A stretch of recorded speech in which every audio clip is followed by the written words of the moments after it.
እያንዳንዷ ሴት ቆንጆ ናት።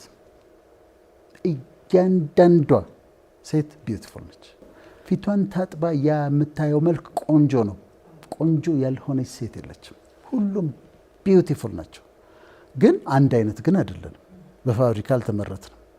ስለዚህ አንድ አይነት እንደሆነ እቃ አንድ አይነት መልክ የለንም። እንደውም ልዩ ልዩ ልዩ ልዩ አይነት መልክ ነው ያለን።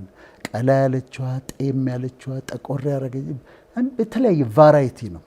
አንድ እንደውም ቴዎሎጂያን ውበት እንዴት ዲፋይን ታደርጋለህ ሲባል ሃርመኒ ነው አለ። ሃርመኒ ነው አለ። ቅንጅቱ ነው፣ ህብር ነው። ልክ እንደዚህ ጋር እንደምናየው ነገር ህብር ነው። ስለዚህ እግዚአብሔርም የሰው ልጆችን ሲያዘጋጅ የተለያየ መልክ ሰጠንና አብረን ደግሞ ስንታይ እናምራለን። ሁላችንም ህብር ነው።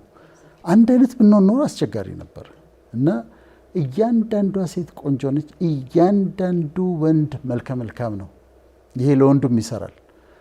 እንደዛ ያልሆነ ሰው ሰዓሊው ሰርቶ አያውቅም። ሁሉን ውብ አድርጎ ነው የሰራው እና ግን የፐርሴፕሽን ጉዳይ ነው፣ የባህል ጉዳይ ነው፣ የአስተያየት ጉዳይ ነው።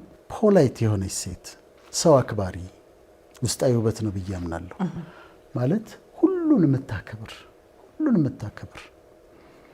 ዝቅ ብላ ነው ያለ ነው ብላ የምታሰበውንም ሰው የምታከብር፣ የሚያስተናግዳትን ዌይተር የምታከብር፣ እንትን አድርገው ምናምን ማትል ግን አክብራ የምታናገር፣ ቤቷን የሚጠብቀውን ጥበቃ የምታከብር፣ ለሁሉ ፖላይት የሆነች ሴት ውብ ነች። ስርዓት ያላት ሰው ስታናገር ሰውን የምታከብር ፖላይት የሆነችን ሴት በጣም ውበት ነው ብዬ አምናለሁ።